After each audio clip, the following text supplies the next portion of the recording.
Hi, friends. Susan Blackwell from the Spark File here to let you know that the doors are open for the Spark File Illume, a 9-month group creativity coaching mastermind that invites you to be the Chief Creative Officer and Chief Marketing Officer of your creativity. But what does that mean? That means in 9 months in Illume, you will clarify and advance your big creative goals and learn how to effectively share your work with the world. Now, if you're listening to this and you're an experienced creative or an accomplished professional who seeks a space where it is safe to attempt something you've never tried before, or complete a big creative project, or take your work to the next level and acquire the skills needed to share your creative work with the world, Illume might be right for you. We are calling in emotionally intelligent, high-functioning creatives who are ready to level up. You can find out more by going to thesparkfile.com/Illume, but do it now to find out if Illume is right for you and to save with early bird discounts.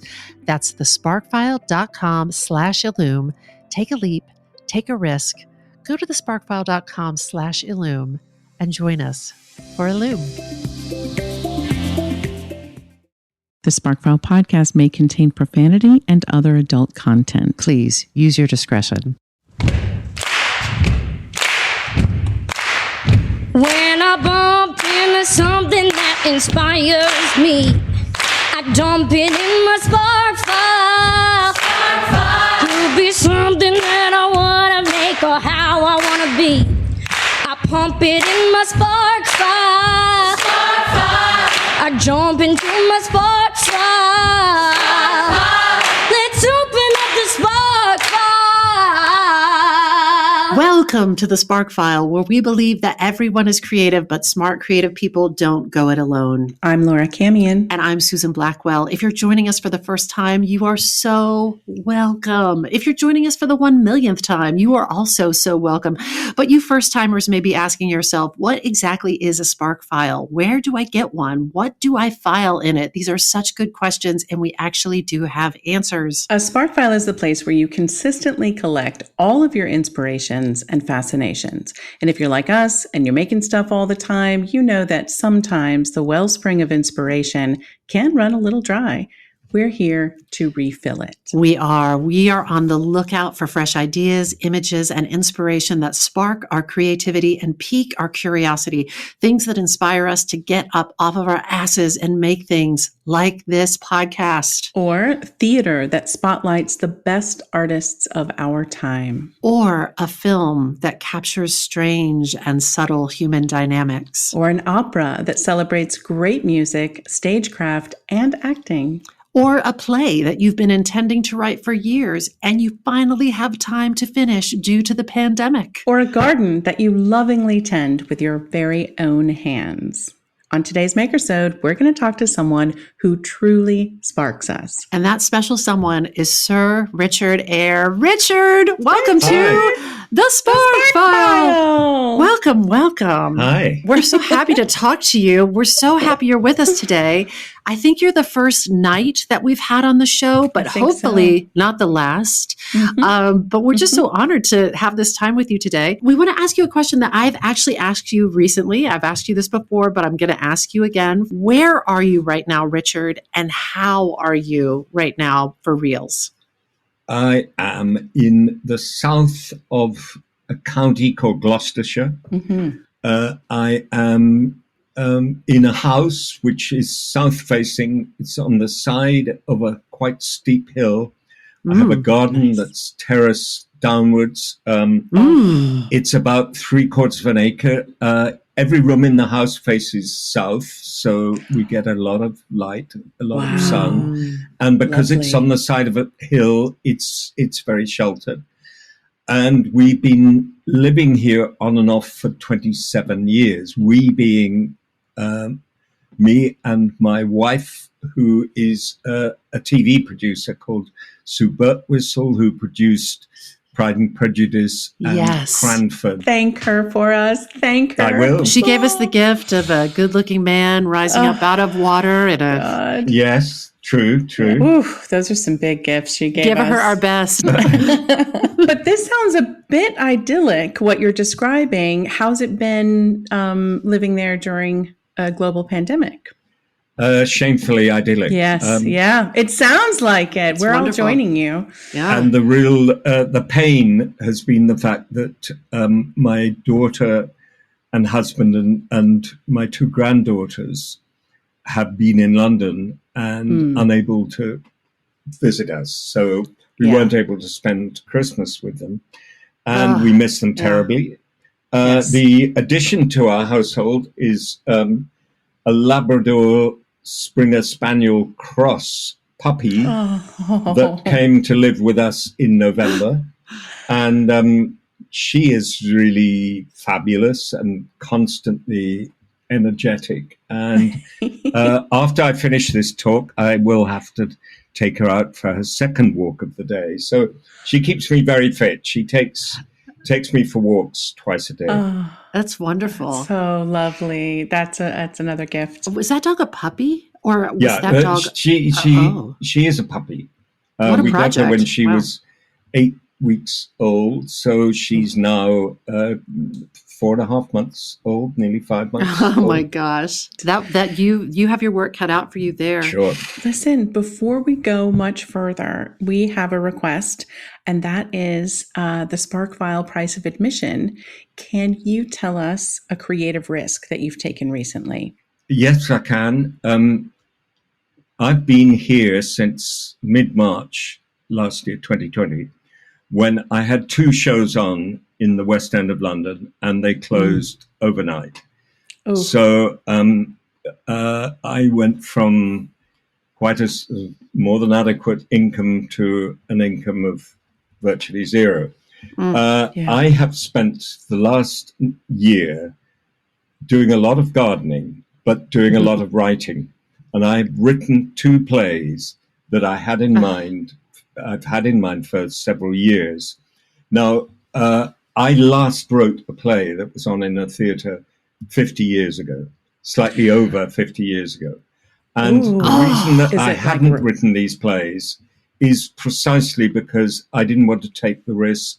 And Yes. yes. I didn't have the time just to spread out and take the risk to do something that could fail in a not an obvious way, because a play by definition isn't public until it's performed.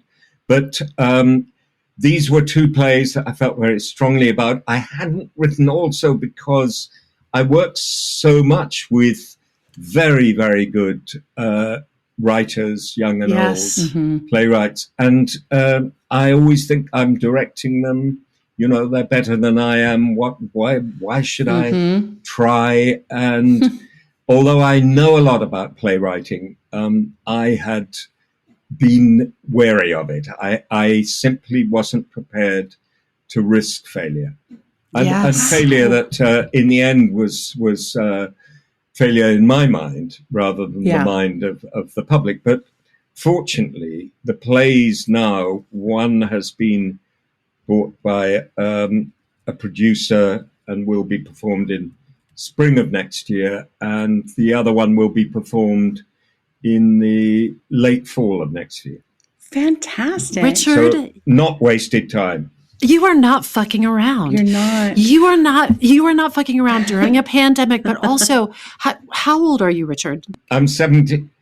Am I 77? Yeah, I'm 77. This is usually I'm like, how old am I exactly? But also, I think there are some people we'll get into it, but you have had this extraordinary creative life. And I think there are some people who would sort of get to a certain age and say, I might good. be one of those people who's sort of like, I'm good. I've done the heavy lifting, but that you are still doing things that scare you and putting yourself out there in ways where, I mean, this shit's getting real. This is going to be produced and performed, and that you are putting yourself out there is so fucking great.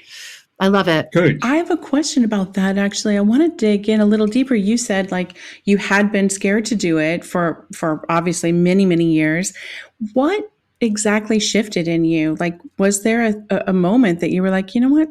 Fuck it. I got to get these stories out, you know? No, it was exactly that. it was, fuck it, I've got to get these stories out because, yes, time was spreading out. There was a sort of limitless spare time. And I had been working consistently, week after week, month after month, year after year, for a long, long, long time. And I'd been doing theatre and film, TV and opera, and then everything just stopped.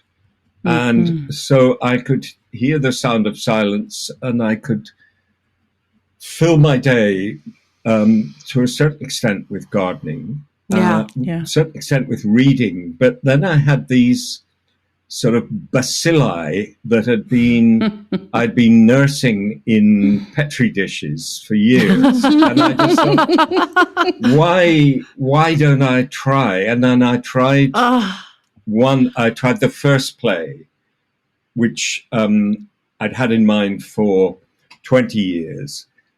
And that came off, and I sent it to a friend who gave me some good notes, and I revised and revised it. Then the producers bought it. And then the second play was a play I'd had in mind since I met a friend of mine told me a story.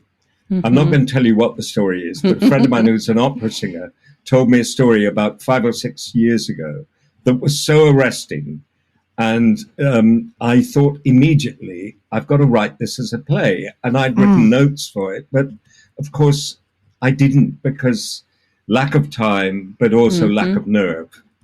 So after I'd written the first play, I thought, oh, well, fuck it, I'll do the second one. Might as well. Yeah. But what you're talking about is your friend told you a story, and it was a hot spark. And you recognized it as such because you've been around a lot of great artists and great writing and great sparks in your time. And you recognized it, and you were like, I'm going to take this time that I have, and by God, I'm going to get this thing down on paper. It's so great. It's interesting, the conversation about time, because I think for a lot of people, if they're willing to do the self-examination, they're looking at like, oh, I had used time, or the lack of time, as a reason for a lot of things that I have not, been maybe brave enough to do. And now I think that's taken away. Yeah. That's true. But there's also allied to time is a sense of compulsion. I think it's 2 or 3 years ago, I started to write a lot of poetry. And I wrote and wrote, and over a period of about 4 months, I wrote maybe 50 poems, and I published a book of poetry. And the irony is that I felt compelled to put these poems down, to write these poems, and yet since writing them, I haven't felt the same urge. I haven't been compelled to write whatever my thoughts are in poetic form.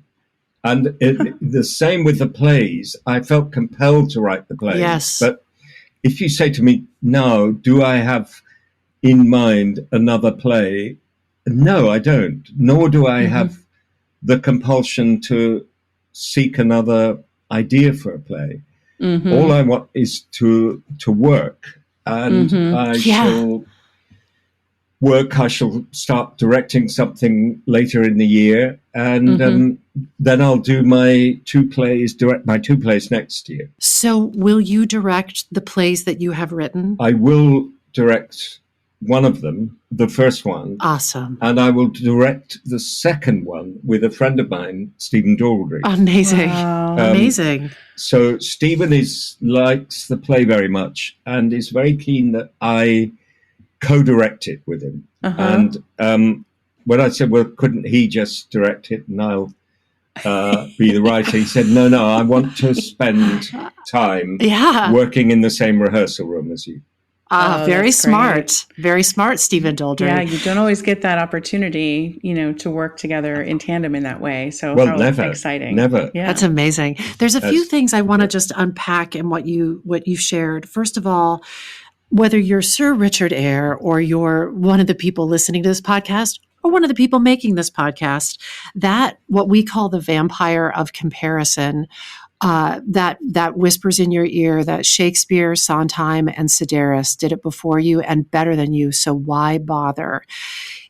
That can be really real. And we love that you may have said, I am surrounded by writers young and old who may be able to write this play better, but that you took the time and you did it yourself is great, because it really does defy that vampire of comparison. So gold stars for you.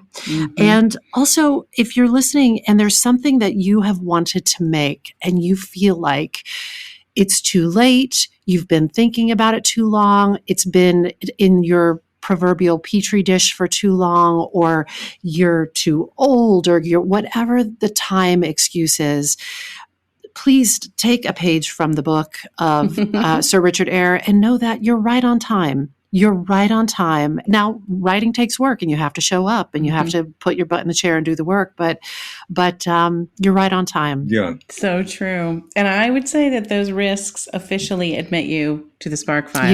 You are admitted. More than qualifying you. So welcome.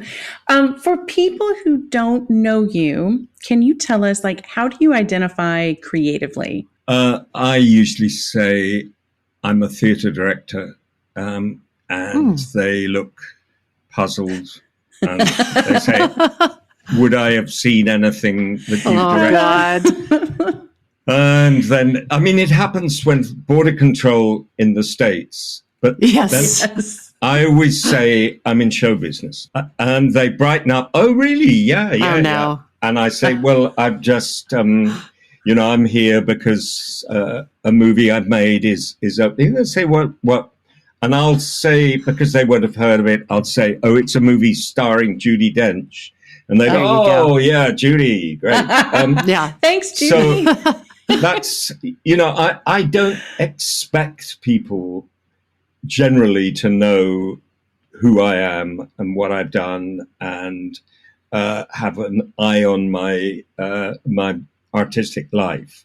I really don't. So, I think you have to be extremely celebrated. You almost have to be adjectival, in the sense that people talk about, yes, Pinteresque. Yes. Because, Harold Pinteresque has entered the language. Yes. Or you have to be, a surname person. Pinter. Stoppard. Yeah. Tarantino. But, I'm absolutely not. I'm just a guy who has done a lot of stuff, and I don't even think I've had a career. And I slightly bridle at the suggestion that people have careers, because a career suggests some sort of advanced calculation about, people talk about the arc of your career, but actually we don't. People like me don't have careers. You do a piece of work. It either works or it doesn't. You do another piece of work, and gradually you acquire a reputation, if you're lucky, for consistency.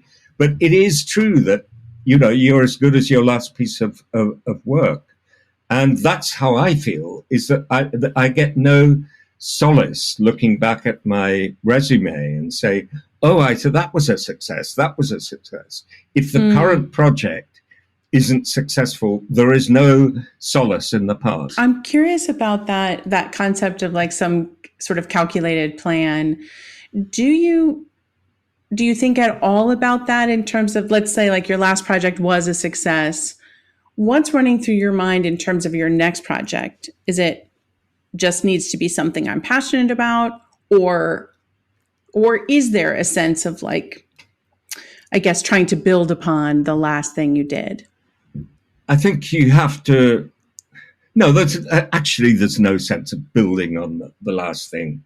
Each project is, unless it's directly related to an earlier project, each project is autonomous. It's its own. It's its own universe, and it has its own natural properties and laws. And your job as a director or creator is to bring that universe to life, to people it, to occupy it, and to make it functional. In the things that you're saying, I'm formulating a hypothesis. I'm not quite there yet. So I want to learn more about this. I'd love to turn back the hands of time a bit. Can you share with listeners where you're from originally and a bit about the family that you grew up in? Sure. I was born in North Devon, which is in the extreme west of England. We moved when I was 4 to Dorset, the county of Dorset, which is in the extreme south of England. I grew up in a small village. The nearest town was about 10 miles away. Yeah. My father was in the Navy. I was born during Second War. So he was in the Navy he retired quite early and became a farmer. So I grew up in rural Dorset, which was in those days very remote. Maybe it's only 120 miles from London, but felt it could have been in a different century. And I went away to school when I was 7. And it was a very culturally isolated. My parents didn't go to plays or movies or concerts or art galleries. So I didn't know any of that. And at my school, certainly till I was 16, 17, I studied science subjects. And in fact, I got into university to study natural sciences. And then I had I was sort of capsized. I had a conversion and became obsessed by literature and the theatre. And the big occasion for me was seeing a performance of Hamlet at the England's oldest theatre, the Bristol Old Vic, 18th century theatre. And I saw Peter O'Toole play Hamlet. This was in the 50s. I was about 16, and I was overwhelmed by the experience. It was just something that spoke to me in a way that nothing had before that. And I became, I really didn't know the play, hadn't read the play, hadn't studied the play, because I was doing sciences. And then I switched to literature and without regret. You just switched tracks right there, like changed your major and said, I'm going all in on this. Yeah, I did. I was quite lazy and quite opportunistic. I really, no, you have to believe me, until I left, I went to the University of Cambridge. Until I left university, I didn't really start to study. I didn't really start to work. Yeah, I started then to read systematically. I started to listen to music. I started to see every play I could, to read every play I could. So in some ways, I'm self-educated. This makes sense to me. I feel like I didn't learn how to learn until I was out of graduate school. And then I actually learned how to learn. But I think there's something about it, just felt like grazing at a buffet. And then left to my own devices, I started to hook into, like you were saying, literature, music, people, etc., who really sparked me. And not just what the teacher was suggesting that we read on the syllabus, but things that, really started to follow my own passions. Yes. When you say systematically went about it, can you tell us more about that? And let's say someone's listening right now who's like, yeah, I think I want to teach myself more. Where did you start? Did you start with the classics or a particular playwright? Or just take music. I had, as a teenager, was very into rock and roll.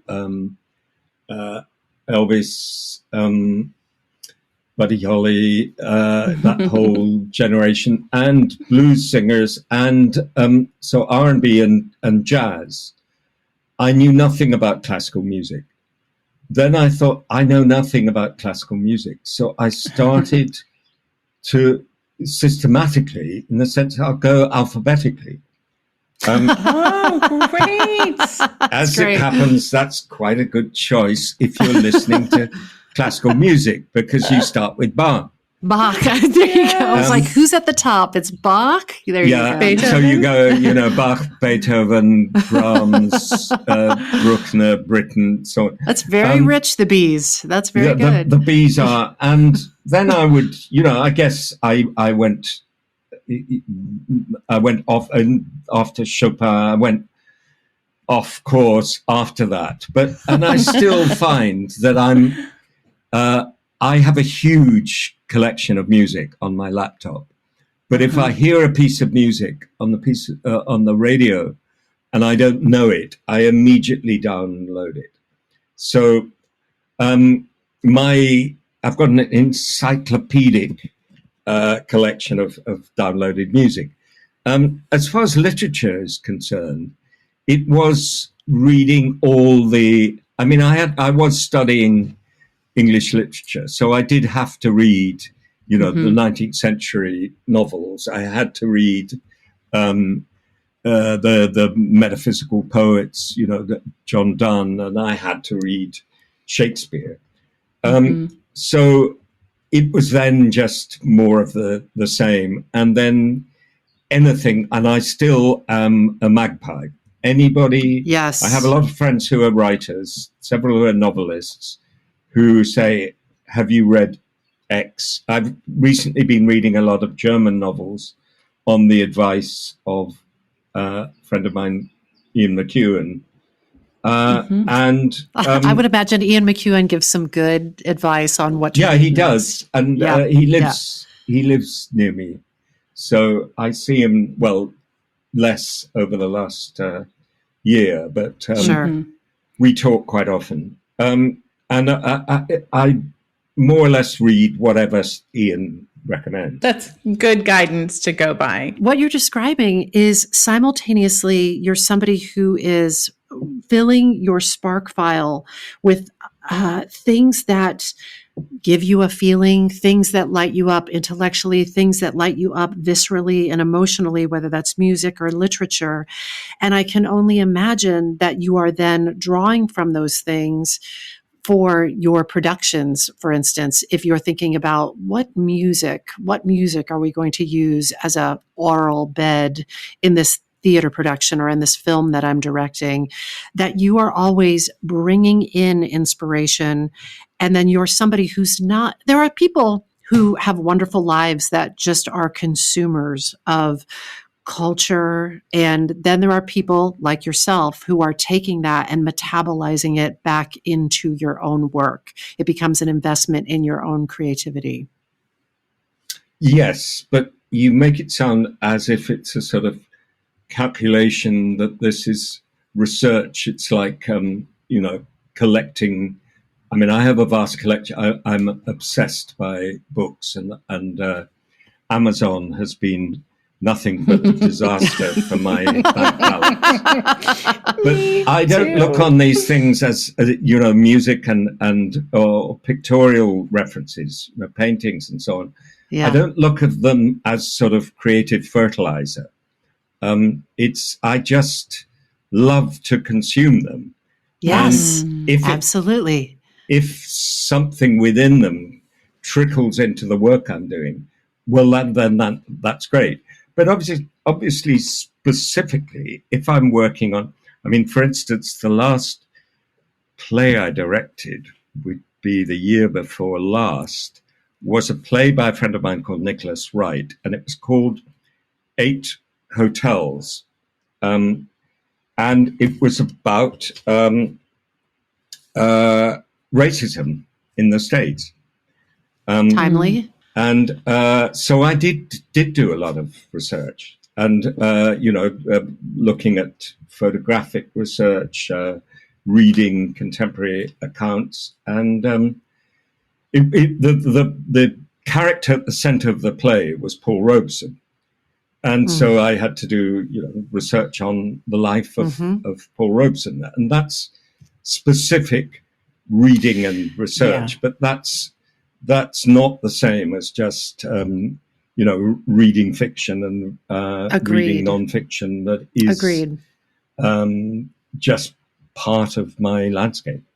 Yeah, I think we're always I agree with you, and Laura and we're always encouraging our listeners as well to have your eyes open and look for those things that do light you up, not necessarily because there's a direct dotted line to a specific project you're working on, but because it is what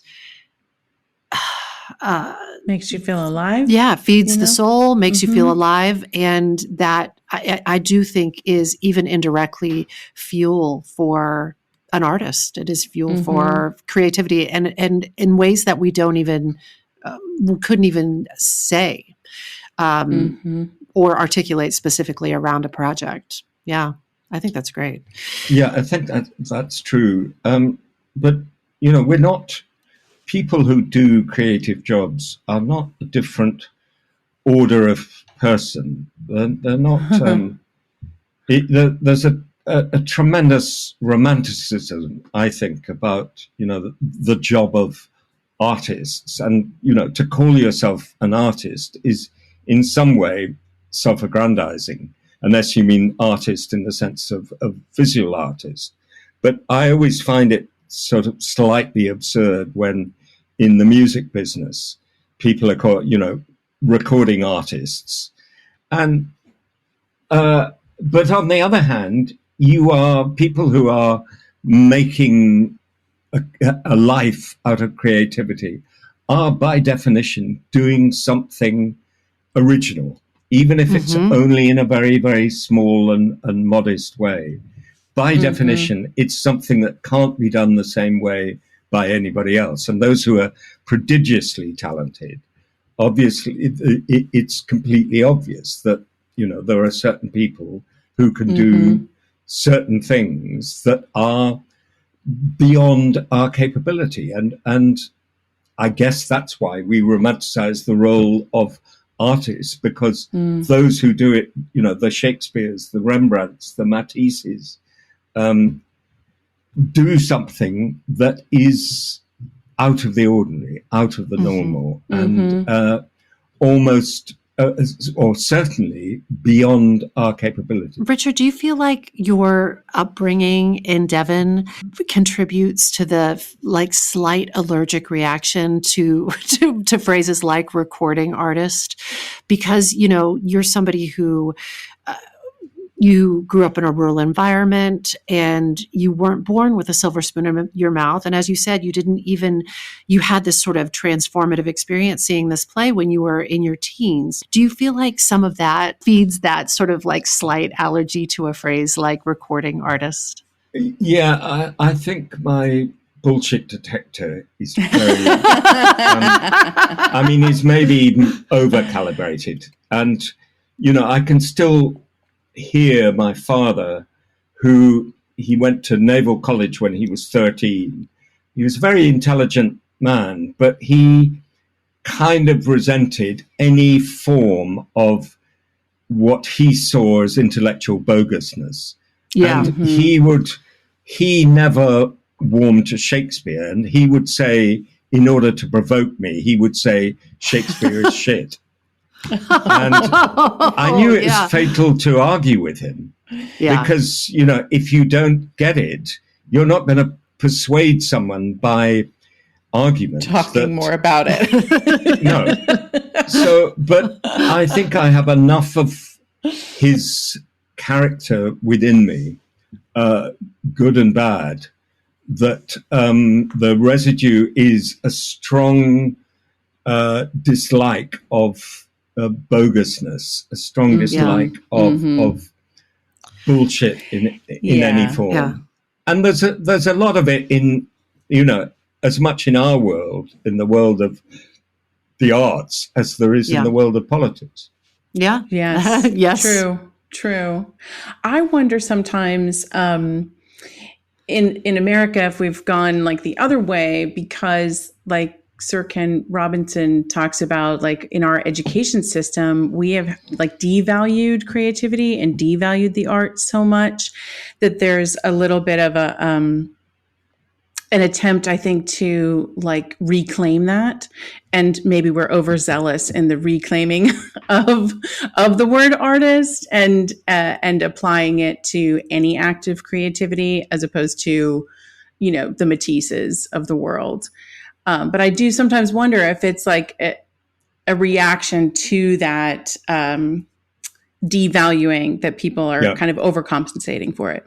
I think so. And I really hate the sort of global philistinism that, the putting a price on everything, that money and management and marketing are the sort of presiding gods of our world, and that things that aren't quantifiable, the arts, which actually are weapons of happiness, are devalued precisely because they can't, there is no metric for them. You can't say, I mean, people do say, and it's true, that teaching drama at schools and participating in drama improves children's mathematics. It's true.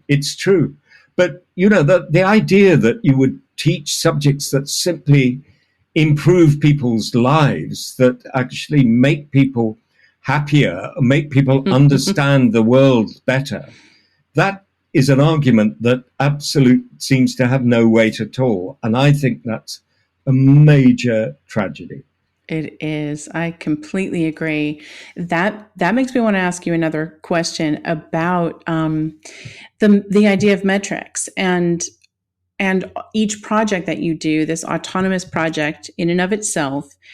How do you personally measure whether or not it was a success to you and for you? Well, you can't, because I work in performance arts. You can't ignore, if you make a film that nobody wants to see, you have a job convincing yourself that the film has the merits that you believe it. And the same in the theatre. But it's not a perfect metric. I can think of things that I've done which haven't gathered an audience, but I think are among the best things I've ever done. So it depends also where your play. If you do a play on Broadway or the West End or a musical and it doesn't capture an audience, then you have to say it is a failure, because you failed in the world where the metric is the number of people who pay to see it. So if nobody pays to see it, then you failed. But there are other things that, there are other values, there are other measures of success. And what can you name them for you if you were like, okay, no one bought a ticket to that. However, it was done in perfect good faith, which is, to me, is important. But it had qualities that I think weren't sufficiently regarded at the time and should have been. And I regret it. And there are 2 or 3 projects I can think of that didn't get the acclaim that I thought they deserved. And I still think that. Whereas sometimes I think years later I did something that wasn't well received. And now I think, it wasn't well received, but then maybe it wasn't terribly good. Finally relaxed on that. Like, they might have had a point. Yeah. I just wondered if you'd be willing to tell us what are those projects that you still to this day are like, I'm really proud of them, and I stand by it. Well, I would say I mean, if you do films for TV, I guess they are, tend to be yesterday's newspaper. I did a film with Alan Bennett based on, his version of Kafka called The Insurance Man, which starred Daniel Day-Lewis.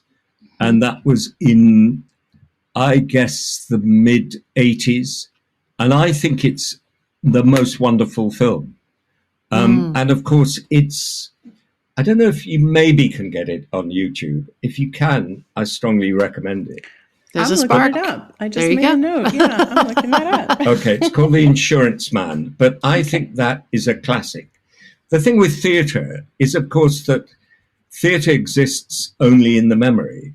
So it's not, it's sort of neither here nor there to say, oh, I did something wonderful in the early 90s and I wish more people had seen it, because it's gone. And that's the nature of theatre. And one of the things I like about theatre is that it exists only in the present tense. And one of the things I don't like during lockdown is that you get a lot of theatre, or what purports to be theatre, which is just video recordings of theatre. Right. And I find them unsatisfactory as film and unsatisfactory as theatre, so I can't really watch them. Unlike opera productions, and I guess because they're bound together by the music, and because opera is essentially a non-real medium that has its own laws of creativity, but it's not competing with movies, with drama, because that's right. Drama is, is spoken drama, whereas opera is the opposite end of the spectrum. The other thing about opera, watching the Met on demand and things like that, it's sort of like having the best seat in the house for the opera. It is. It's really well done. It's really well done. Yeah. And so there's something about it that almost, I enjoy going to the opera and seeing the opera live, but there's something about having that really good virtual seat for those recorded operas. Yeah, I agree. Yeah. And I did a production of Carmen at the Met. Yes. And it was very, very well recorded. And it's still available. You can get it online. That's satisfying. And I recommend that, because the music is fantastic. It's brilliantly conducted by a very young conductor then, who is now music director of the Met. And it stars Elena Garantia as Carmen, and I think she's matchless. She's the best Carmen I've ever seen. That she's such a good, in addition to being a wonderful opera singer, she can also dance and she can act. Yeah. And I was like, there's a magic trick for you. That is a special human being. I want to jump back a little bit, because I'm so fascinated by this. And I'll tell you why I'm fascinated by it. I for a long time believed that Laura grew up in the Midwest. I grew up in the Midwest in a very rural environment. And I really did believe there was some other place, some golden palace, where the great artists and makers and creatives were making the great work of our time, whether that was Tony Kushner or, historically it was whoever it was. It was somebody, but it wasn't me. And then I realized, as I grew more and made more of my own work, that actually there is no golden palace. There is no magical other place where the great artists and thinkers are doing this work. The golden palace is wherever you make what you're making and you make the thing that you want to make. You're somebody who grew up in this rural environment. You had this sort of epiphany watching O'Toole in this production of Hamlet and having this transformative experience. And you've shared with us a little bit about how your creativity was cultivated. Can you tell us how you come from your background and your leadership skills have been so honed? You've creatively led some of the most significant films, theaters, So how did you grow into being that leader? I don't know. I don't know. I really don't know. How the hell did this happen? Exactly. When you were talking about Midwest, I was thinking of a play that I did that was on in New York at the beginning of last year called My Name is Lucy Barton, which, of course, is adaptation of a most wonderful novel. But that's slightly her journey. She's a great, great novelist, Liz Strout, and she's written maybe 10 novels, and they're either set in the Midwest or set in rural Maine. And they describe very much what we're talking about of, growing up thinking that everything is happening elsewhere. Yeah. And, it's still, I don't feel that now, but I think I did for a very long time. And for a very long time, I felt a sort of mild form of envy that somebody is having a more interesting or, fulfilled, creatively successful life. But it's hard to imagine, but okay, we're with you. What I think cured me was when I became director of the National Theatre in the late 80s. I'd been a director of theatres before. I mean, you asked about leadership. I can't answer that except that I knew that I could do it. And then a consultant said to me once, when I was early in my time at the National Theatre, he was doing a report for the board of the National Theatre on the structure, leadership structure at the National Theatre. And I said to him, well, I know nothing about management.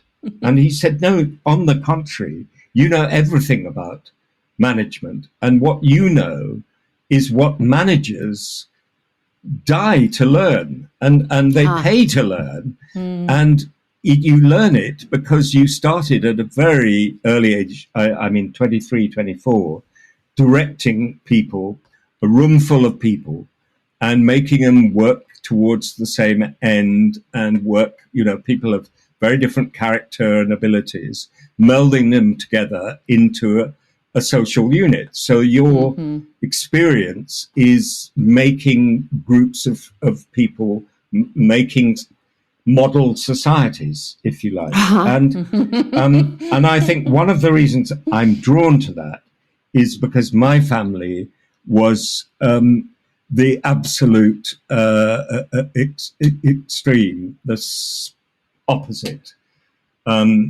to a model family. And so I've always envied the idea of family. And the great thing about families in theatre or in film is you get to choose your family members. Yes. Yes. Oh, this makes so much sense. Yes. Which is markedly different from the real family. So it's wonderful. It gives me a sense of being part of a family. And of course, being head of a family. Yeah. So that's the other thing about running the National Theatre that sort of cured me of envy, was that a large part of the job was producing other people's work.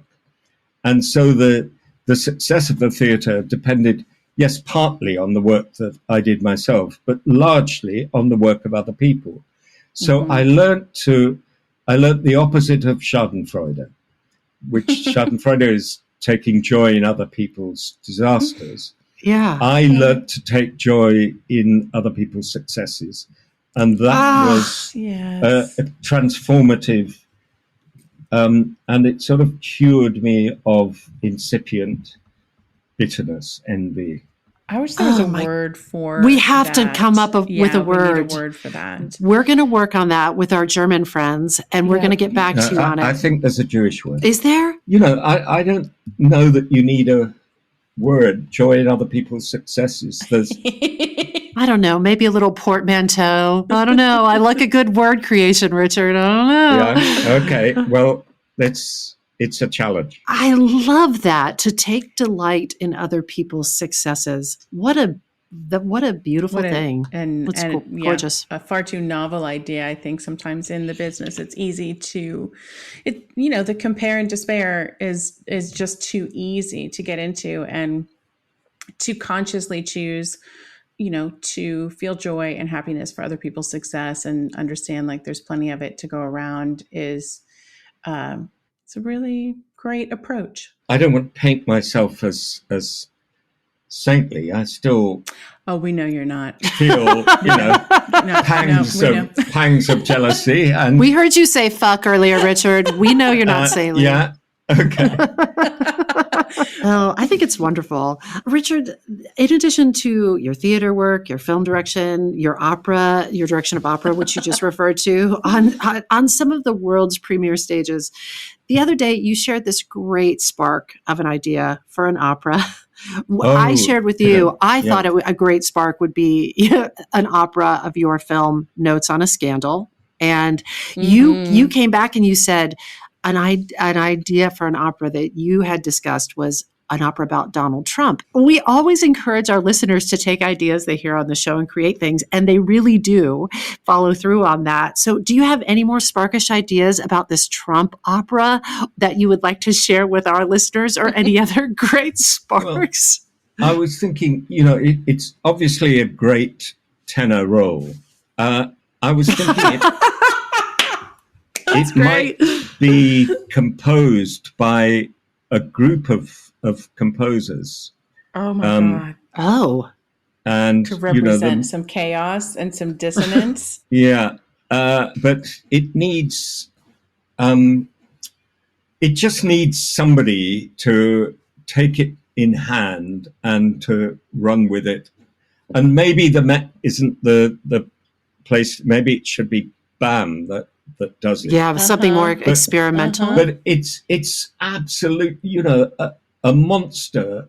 Opera is a very good medium for to show tyranny, and you get a chorus and this fatuous man presiding over a chorus of what was it Hillary called it? Oh, basket of deplorables. Deplorables, yeah. The deplorables, the chorus of deplorables.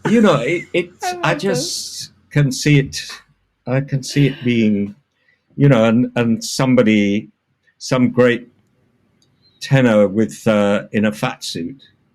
It just great. I would love it. So. Somebody get to work on that. Somebody, that's a hot spark right there. Janine Tesori. John Adams, Philip Glass. The chorus of deplorables. There you have it. That's a hot spark, friends. Richard, you've done so much, including just discovered, publish a book of poetry. We're curious, is there a particular creative thing that you absolutely need to do before you're done? I absolutely have to see the two plays that I wrote last year on the stage. And I have a, I don't know if you know a poem by Yeats, and I can't remember the title of the poem, but he ends the poem, I may misquote, call those works extravagance of breath that are not suited for such men as come proud, open-eyed, and laughing to the tunes. So for me, that's, that I don't want to do things that are just an extravagance of breath. Yeah. I'm old enough to feel that I want to be my work. I want to feel about my work proud, open-eyed, and laughing. Mm-hmm. That's a poem called Vacillation. Vacillation, exactly. How did you know that? Have you just looked that up? Because I looked it up, baby. All right. Google. But please edit it, Susan, so it makes it sound like you just popped off that. I love the possibility that I could have pulled that out of my ass, but I pulled it out of Google. There you go. Right. Okay. Oh, gosh. But it's a wonderful poem. So, Richard, you've been in the creativity business for a while, and you've made extraordinary things, and you've worked with extraordinary artists. Give us some good creative advice. Well, I'd love to be able to say, ignore your critics. But, being subject to criticism is like being a lamppost subject to dogs pissing on it. It's just very poetic. It comes with the territory. You can't be, but on the other hand, don't take your critics too seriously. But the one thing I would say is just endure. Keep going. Yes. Oh, keep going. We love it. Keep going. Just talking about that with someone, it's like, my God, half the battle is just keep doing it. I don't know if you know a play by Tennessee Williams called Night of the Iguana. Yes. Mm-hmm. But the sort of spine of the play is the relationship between a whiskey priest and a aging spinster. And both of them have had nervous breakdowns. And the whiskey priest says to the spinster, "How did you get through your breakdown?" And she says, "I endured by enduring." Oh. And so that is my advice: endure by enduring. It's good creative advice, and it's good pandemic advice too. Yes, sure and is. good life advice. Yeah. I endure by enduring. Yeah, that's great. I've got a question for you. This is one that we ask all of our guests. You, in particular, work very, very hard. What's it all for? Oh, good Lord. That's what is it all for? Well, I guess because without it, I don't feel I do it. It's an existential urge. Uh-huh. I do what I do in order to make me feel that I exist. Yes. Yes. Yes. I love That's it. one of the best "what's it all for" answers we've had. That's really great. And finally, Richard, who or what is sparking you these days? My dog. Yes. It's true. My dog and my granddaughters, who are age 11 and 8, and they are sensational. And I see the world through the lens of their eyes and minds, and they are so bright and so not foolishly optimistic, but I desperately want the world to get better for them. Yes. Yes. Oh, yes. God. I love What that. What a great answer. Oh, my God. Thank you so much for being with It's a us today. pleasure. Like this is just such a lovely conversation. You're a bucket of sparks. You really are. We've written down several things that we're going to explore some Yeats. We're going to look at some films. But you're truly a joy. You're really a pleasure to get to spend time with, even at a remove, even through a virtual portal. You're really something special. I can see why they made you a knight. Yeah. So that's it. This episode of The Spark File was made on Muncie, Lenape, and Seminole land, and we hope it put another bunch of sparks in your file. Listen to us. If there is a spark that you'd like us to explore, or if you've taken a spark and you've fanned it into a creative flame and you want to share the light of that thing, won't you email us at thesparkfile@gmail.com or submit it through our website, thesparkfile.com. We will even happily take your feedback, but you know the price of admission. First, you got to share a creative risk that you have taken recently. And be sure to subscribe to this podcast wherever you get your podcast. Subscribe, rate, 5-star review it. It really does help people find it. And if you like this podcast, please share it with people that you love. And if you didn't like it, I don't know, Richard, What do you say to your critics, those critics that pee on your lamp pole? What do you say? I say fuck it. Yay! I love it. If something tickles your fancy and gets your creative juices flowing, we're writing you a forever permission slip to make that thing that's been knocking at your door. It's your turn to take a spark and fan it into a flame. You got to take it and make it. Bye. Ah, Sir Richard Eyre. The best. When I bump into something that inspires me, I dump it in my spark file. Could be something that I wanna make or how I wanna be. I pump it in my spark file. I jump into my spark file. Let's open up the spark file. Hi, friends. Susan Blackwell from the Spark File here to let you know that the doors are open for the Spark File Illume, a 9-month group creativity coaching mastermind that invites you to be the Chief Creative Officer and Chief Marketing Officer of your creativity. But what does that mean?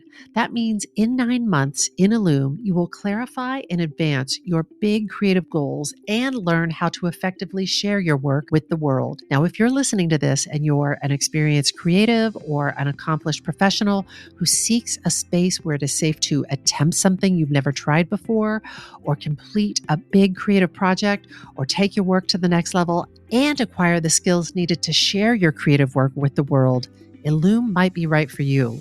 We are calling in emotionally intelligent, high-functioning creatives who are ready to level up. You can find out more by going to thesparkfile.com/Illume, but do it now to find out if Illume is right for you and to save with early bird discounts. That's thesparkfile.com/Illume.